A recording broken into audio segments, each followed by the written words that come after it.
Assalamualaikum warahmatullahi wabarakatuh.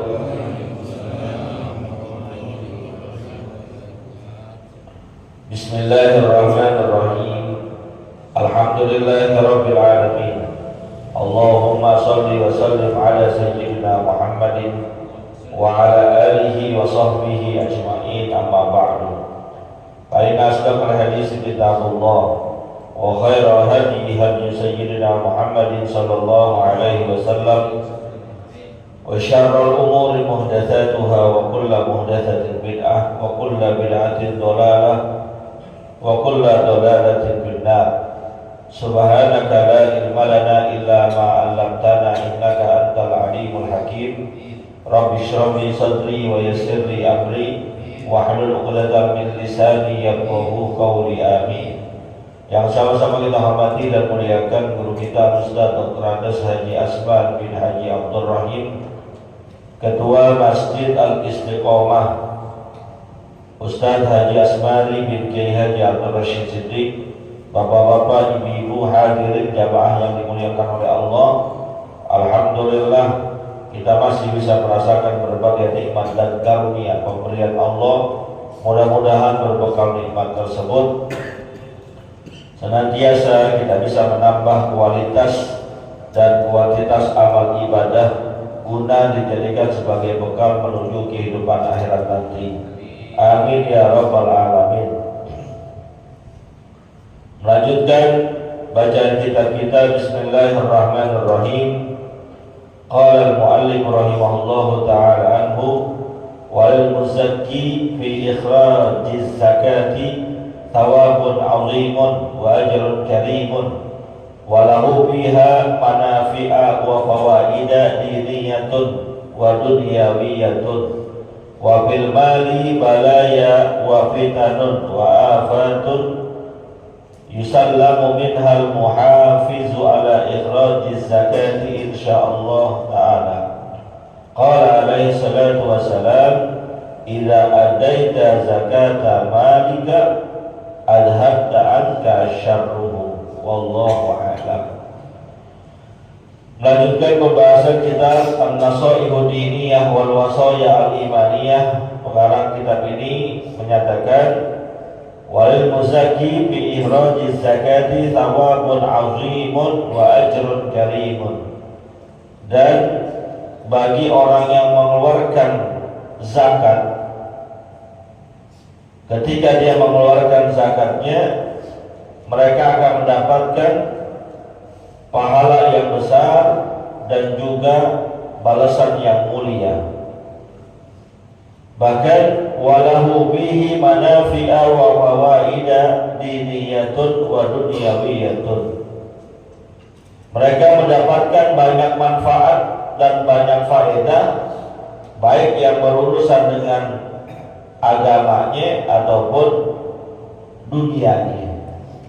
Jadi kita keluarin nih zakat, mau zakat harta, zakat fitrah, itu hakikatnya ngundang keuntungan buat diri kita sendiri. Ibarat orang mancing. Orang mancing kan kudu pakai modal. Ada nggak tukang mancing di sini? Ada nggak? Mana yang tukang mancing? Yang tukang mancing mana? Kudu pakai modal nggak? Beli lapaknya itu udah ketahuan 400.000 di Ciganjur sebelah kanan, warung sirah naik dikit. Iya, buat tukang mancing. Itu baru jorannya. beli lapaknya, belum beli umpannya. Mau pakai pelet kek, mau pakai jagung diparut kek, gak cukup itu karena harus pakai kinoi, pakai taikin, pakai kroto, pakai sarden, belum ditaburin bubur tenggo, belum keju diparutin. Udah modalnya mancingnya. Harapannya apa? Lu cari tukang mancing. Jemaah banyak yang tukang mancing, saya dikasih tahu begitu caranya Ustaz. Kan modalnya gede tuh. Harapannya apa? Supaya dapat ikan yang lebih besar lagi, lebih banyak lagi.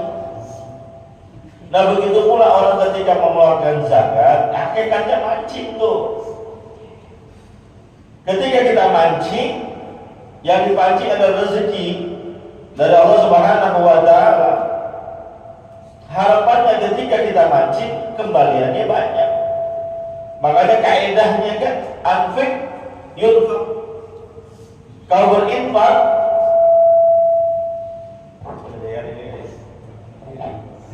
kalau berinfak, maka akan Allah berikan balasan hartanya. Atau dalam sebuah pepatah kalimat hikmah dikatakan anfik ma fil jaib ya'ti ma fil gaib. Kau infakkan sesuatu yang ada di kantongmu, yang ada di dompetmu, maka akan turun, akan datang menghampiri kalian rezeki yang kalian nggak lihat sebelumnya, yang kalian nggak ngitung, nggak ngira sebelumnya. Ini mancing nih. Mancingnya bisa dengan zakat, bisa dengan sedekah. Itu diantara keuntungan duniawi. Wa ma anfaqtum min syai'in fa huwa yuhibbuh. Ini keuntungan duniawi lagi. Apapun yang kau infakkan, belanjakan sesuatu untuk kepentingan jalan Allah, fa huwa yuhibbuh, Allah bakal ganti tuh. Dan gantinya Allah enggak dengan yang seumpama, tapi gantinya Allah berlipat ganda. 100.000 yang kita keluarkan, 50.000 yang kita keluarkan dari zakat fitrah akan kembalinya kepada diri kita berlipat ganda. Kan kemarin sudah saya bahas. Masalul ladzina yunfiquna fi sabilillah kamathali habbatin ambatat sab'a sanabila fi kulli sumbulatin mi'atu habbah wallahu yudha'ifu liman yasha. Perumpamaan orang yang menginfakkan hartanya di jalan Allah, mensedekahkan demi ridhonya Allah, zakatnya, sedekahnya, bagaikan orang yang menanam satu biji tumbuhan yang kemudian tumbuh darinya 7 batang pohon, masing-masing pohon tumbuh 100 buah. Berarti kan 7 kali 100 700. Satu yang kita tanam balikannya 700. Wallahu yudha'ifu liman yasha, dan Allah bakal melipat gandakan yang lebih dari itu sesuai dengan apa yang dikehendakinya. Itu keuntungan buat kita. Maka tidak usah takut. Tak saya keluarin, uang saya berkurang. Tak saya keluarin, keperluan saya tidak tercukupi. Enggak. Bahkan kata Nabi kita Muhammad SAW, "Mana kasat malun min sadaqatin bal yazdad, bal yazdad, bal yazdad." Gak bakal berkurang harta yang disedekahkan. Gak bakal berkurang harta yang dikeluarkan zakatnya. Bal yazdad, bal yazdad, bal yazdad. Bahkan dia akan bertambah, bertambah dan bertambah. Maka kalau kita lihat definisi zakat itu sendiri secara bahasa, di antara pengertiannya adalah an-numu, tumbuh dan berkembang. Kita punya pohonan. Ini orang dulu biasanya begitu ceritanya, punya pohonan rimbun rindang, enak buat ngadem, tapi nggak berbuah. Sekalinya pun berbuah nggak banyak, itu diapain kira-kira? Biar buahnya banyak, diapain? Dirancap. Selain dipupuk, dirancap itu daun-daunnya, dikurangi daun-daunnya supaya energi pohon bukan hanya buat daun, tapi juga buat buahnya. Potong dulu dikit, nanti tapi insya Allah akan tumbuh berkembang. Faqala alaihi salatu wassalam, maka Nabi kita Muhammad sallallahu alaihi wasallam bersabda, "Idza addaita zakata malika faqad adhabta anta syarruhu." Jika kalian keluarkan zakat dari harta yang dimiliki, maka sungguh secara tidak langsung kalian sudah menghilangkan kejelekan-kejelekan yang ada pada harta kalian. Karena harta kita itu ada penyakit-penyakitnya. Harta kita itu ada fitnah-fitnahnya. Kudu dikeluarin. Dengan kita keluarin, dengan kita bayar zakat, kejelekan yang tadinya menimpa kita bakalannya akan dihilangkan oleh Allah. Penyakit yang tadinya bakal kena ke diri kita akan dihilangkan oleh Allah dengan sebab zakat. Kita nggak tahu aja, nggak sadar, nggak ngeh. Mungkin seharusnya kita punya penyakit yang parah. Mungkin seharusnya kita punya musibah yang sangat besar. Tapi karena kita bayarkan zakatnya rutin, bahkan bukan cuma zakat sedekahnya kita keluarin, azhabta syarrahu, kalian sudah hilangin tuh penyakit-penyakitnya, fitnah-fitnahnya, musibah-musibah yang bisa keluar dari harta ataupun diri kalian. Maka apabila ada manusia yang nahan zakatnya, ada manusia yang tidak mengeluarkan zakatnya, baik zakat pribadi, zakat fitrah ataupun zakat harta, bisa boleh jadi kelihatannya hartanya begitu banyak, tapi Allah kasih dia banyak ujian, Allah kasih dia banyak musibah, entar-entar kendaraannya hilang, entar-entar penyakit datang dan lain sebagainya. Karena memang ada sisi penyakit-penyakit dari harta yang tidak dikeluarkan. Wa qala alaihi salatu wassalam, sabda Nabi kita Muhammad sallallahu alaihi wasallam yang lain, ma halaka malun bi mahrin wala barrin illa bihabsiz zakat. Tidak ada harta yang celaka di lautan maupun di daratan kecuali salah satu penyebabnya adalah dia nahan zakat. Dia udah wajib zakat tapi nggak dikeluarin, ada aja kelesnya, ada aja alasannya. Sempat ada yang nanya ke saya, Ustaz, saya kan kalau dihitung-hitung wajib zakat, saya wajib bayar zakat. Tapi saat yang bersamaan kalau dihitung-hitung wajib pajak, saya menjadi orang yang wajib pajak. Karena ada tanah saya, ada kendaraan saya, ada usaha saya dan lain sebagainya, itu wajib pajak. Sama nggak bayar zakat dengan bayar pajak? Artinya kalau saya udah bayar pajak, apakah tetap saya harus bayar zakat lagi? Karena kan sama-sama keluarin, ngambil dari harta kita. Bagi jawabannya, mayoritas ulama mengatakan pajak dengan zakat beda. Karena apa? Pertama, dari segi objeknya aja beda. Objek pajak dengan objek zakat beda. Objek pajak diantaranya kendaraan, zakat nggak ada, zakat kendaraan tuh nggak ada. Dari segi objeknya beda. Yang kedua, dari segi peruntukannya juga beda, nggak sama. Kalau zakat prinsipnya tukhadu min agniyaihim wa tu'radu ila fuqaraihim. Zakat prinsipnya diambil dari orang-orang kayanya, diserahkan, diberikan kepada orang-orang miskin yang ada di wilayahnya.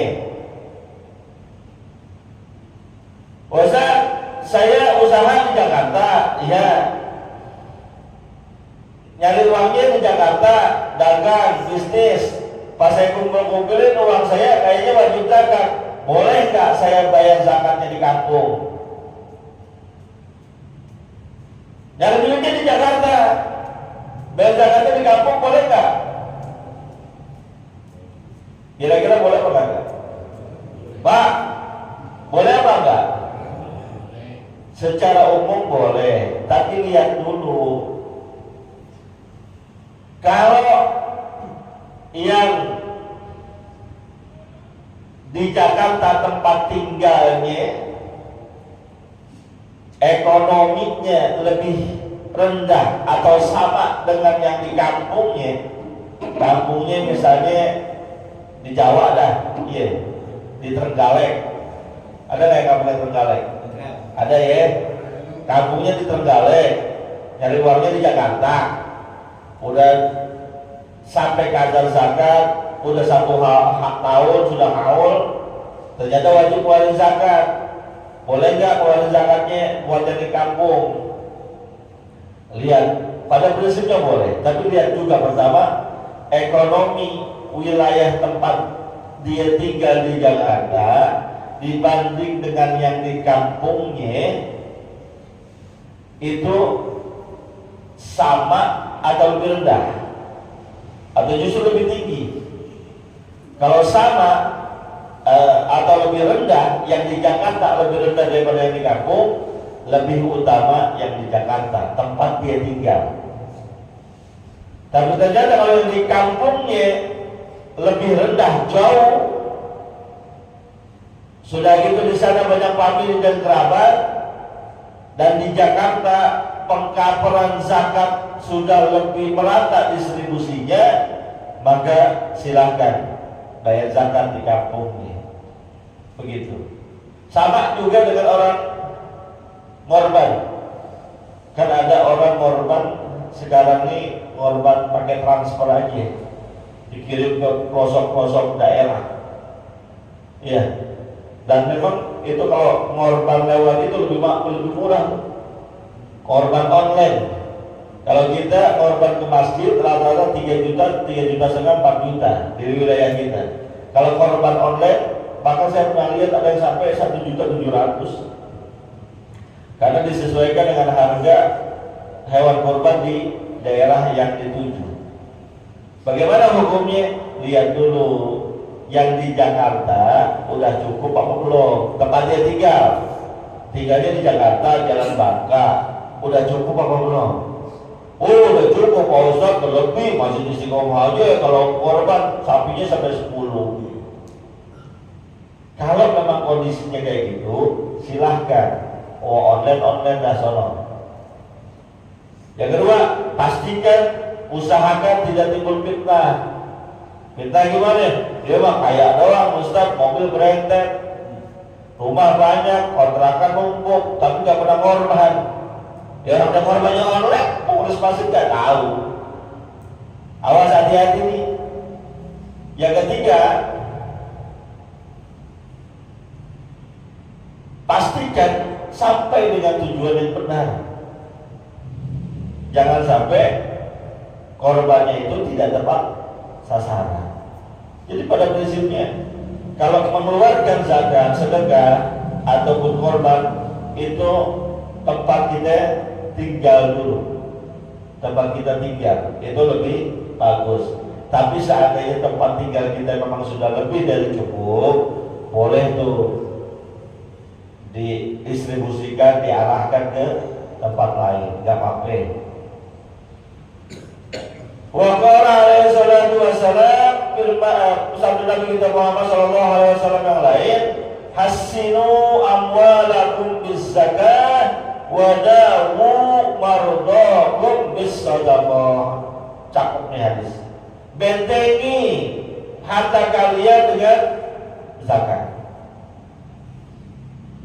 Bentengan dari kecurian, kehilangan dan lain sebagainya. Benteng. Wadawu, dan sembuhkan mardakum, penyakit-penyakit kalian bis-shadaqah, dengan sedekah. Jadi ternyata sedekah zakat bisa nyembuhin penyakit kita. Bagaimana munasabahnya ya? Nah, kalau uang kita buat beli obat, obatnya kita minum jadi sembuh, masuk akal. Ini duit kita kasih ke orang, tapi ternyata bisa nyembuhin penyakit kita. Bagaimana itu jalannya? Kita lupa yang ngasih penyakit siapa? Yang ngasih penyakit siapa? Allah. Kita puyeng, sakit gigi, yang ngasih puyeng dan sakit gigi Allah. Yang nyembuhin obat sakit gigi apa Allah? Allah. Kalau Allah yang nyembuhin penyakit kita, sarananya bisa apa aja. Bisa obat sakit gigi,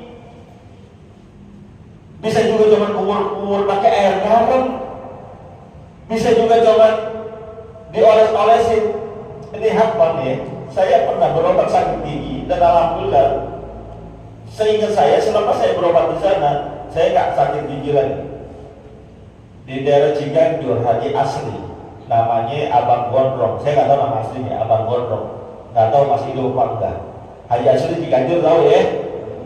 Kuburan naik, turunan naik, belok kanan ada musola, makanya di belakang musola yang tempatnya Gondrong. Obatin saya nggak pakai baju loh. Laki tapi sakit gigi lagi ngebet-ngebet, nggak masuk akal saya sebetulnya. Saya udah minum apa aja nggak sembuh-sembuh. Kata abang saya tinggal di Ciganjur, ayo gua ajak sono, ikut berobat saya ke sana. Nyampe sana, kenapa sakit gigi sebelah mana? Sebelah kiri. Sama sebelah kiri buka. Ya udah, dia masuk ke dalam, diambil hewan kayak gaang nih, jangkrik tanah tuh gaang nih, dipotes, dalamannya diambil, dioles-olesin di pipi saya. Selepas itu dikasih lihat kaca, itu kayak ular keluar dari pipi saya, ular kecil. Diambil, ditaruh di kaca. Nih yang bikin anda sakit gigi nih. Selepas itu sembuh. Masuk akal nggak? Nggak masuk akal. Orang dulu berobat Cina, dulu di PD Pasar Jaya banyak tukang obat Cina. Di kota juga kabarnya masih ada. Sakit gigi datang situ, kalau yang tokonya ada gambar gigi datang situ. Sakit gigi, iya yang mana? Yang nih. Nah diunjukin, dia ada simulasi giginya. Yang ini kira-kira buat dia. Nih diambil aku diketok, tok sembuh. Masuk akal nggak? Benar nggak tuh? Ada nggak yang punya cerita kayak gitu? Loh masih ada. Dan saya ngerasain sendiri, itu gak masuk akal. Tapi karena konsepnya yang ngasih penyakit Allah, yang ngobatin juga Allah, sarananya boleh macam-macam. Nah begitu pula ketika kita bersedekah, berzakat, bisa boleh jadi ketika kita kasih sedekah ke orang, bayar zakat ke orang, yang terima berdoa kepada Allah, ya Allah terima kasih banget, emang saya lagi butuh-butuhnya buat makan, buat segala macam. Tuh orang ngasih zakat, mudah-mudahan tuh orang dimurahin rezekinya, disehatin badannya, dipanjangin umurnya. Kan begitu doanya. Kalau yang doain begitu ke kita banyak, nembus ke aras,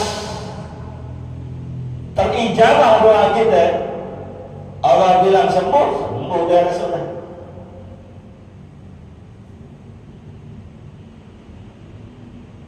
Nggak percaya, emang karena nggak munasabah orang ngeluarinnya ke orang, kok bisa nyembuhin penyakit. Tapi emang begitu. Allah bisa melakukan berbagai cara untuk menakdirkan sesuatu, termasuk nyembuhin penyakit kita. Yang penting kita ini yakin apa enggak. Lagi nggak punya duit, lagi susah, belum kerja, boro-boro buat sedekah, buat makan juga susah. Terus logikanya kalau disedekahin bakal berkurang. Tadi makan aja nggak cukup, ini mau dikasih orang lagi, makin kurang. Itu logika otak kita. Tapi kalau kata Allah, lu sedekah, nanti doain sama orang itu doain kita panjang umur, badan sehat, rezeki, tahu-tahu kerjaan datang. Ada aja. Saya pernah punya kisah, orangnya ada di Pangkalima, saya nggak cerita nama orangnya siapa. Ada dia punya masalah, hakon terjadi. Karena saya percaya sama orang itu dan hakon terjadi. Dia punya masalah, harus bayar sesuatu itu sampai 300 juta, antara 250 sampai 300 juta. Banyak apa dikit? Banyak. Terlibat kasus harus bayar 250 sampai 300 juta. Banyak itu. Dikasih tempo cuma seminggu. Dia bingung caranya gimana. Banyak ngobrol dengan guru, para ulama, para kiai. Lewat sedekah, coba sedekah ke anak yatim, kayak sedekah kemana kayak. H-1 jatuh temponya, dia cuma punya duit sekitar 10 sampai 20 juta. Paling orang yang minta 300 juta itu galak banget. Pokoknya kalau nggak sampai dibayar 300 juta, penjara dah urusannya. H-1 tuh orang nelpon, udah ada belum duit. Ini orang benar jujur, dia bilang mohon maaf kalau segitu saya nggak ada. Terus saya punya uang cuma 10 juta. Apa katanya orang? Jatuh tempo seminggu. Ya udah, yang 10 juta lo kasih gue sekarang, sisanya cicil. Uang berapa tahun cicil? Tadi temponya cuma seminggu, disuruh cicil. Kuat berapa tahun cicil? Hitung-hitung 2 atau 3 tahun. Oke. Ternyata ini sampai sedekah nih orang. Yang tadinya 3 tahun jatuh temponya lunas, nggak nyampe 2 tahun selesai. Setahun lebih selesai itu urusannya. Selesai itu urusannya. Ini orang bilang nggak masuk akal saya. Saya seharusnya udah ya penjara lah karena ada kasus gitu. Tapi dia bisa selesaikan dengan luar biasa. Kenapa? Sedekah. Hasinu amwalakum bis-zakah wadahu amradakum bis-sadaqah. Masalah kita banyak, problem kita nggak kelar-kelar. Cobalah sedekah. Yakin dengan sedekah itu Allah yang bakal atur urusan kita lebih baik-baik. Hadirin yang dimuliakan oleh Allah Subhanahu wa taala, dan terasa di setengah 6 lewat. Ini hari tanggal berapa Ramadan? 20 Ramadan, berarti ntar malam tanggal 21 Ramadan. Insya Allah mulai ntar malam kita ada yang mulai di masjid nih, ya, pergantian dari Imam Yusuf Asman dan Rizki. Mulai ntar malam, setar mulai jam 2. Ya, kalau masjid lain ada mulai jam 1, monggo silahkan, nggak apa-apa. Kita mulai jam 2, selesai paling lambat jam 3. Silahkan datang, ya. Insya Allah ada susu jahe atau kopi jahe. Ada susu jahe katanya. Ya mudah-mudahan ada. Insya Allah ada sih, ya. Jadi tolong ya, kalau di rumah kita rada males berjemaah bertahajud, dengan berjemaah insya Allah rada semangatan dikit, ramein masjid. Kaum ibu perempuan kalau mau datang mau ikut gak apa-apa, barisan belakang. Yang saya harapin yang laki-laki ini pada datang semua ya. Jam 2 setar insya Allah sebelum jam 3 selesai. Biar ini kan Ramadan tinggal 9 hari lagi kalau hitung-hitungannya ya. Biar ada kesan kita tinggalin Ramadan tuh amal kita berbeda dengan bulan-bulan sebelumnya. Kalau sebelumnya kita jarang tahajud, kita tahajud. Minimal ada susu jahe, syukur-syukur ada Indomie rebusnya gitu ya. Ada kali ya? Wah ada katanya gitu. Wah ya lumayan gitu buat gagal-gagal perut gitu. Mudah-mudahan ada berkahnya, ada manfaatnya. Orang-orang yang berdonasi, jadi donatur di masjid kita untuk kebaikan-kebaikan masjid kita, Allah tambahkan rezekinya, Allah berkahi usahanya. Al-Fatihah.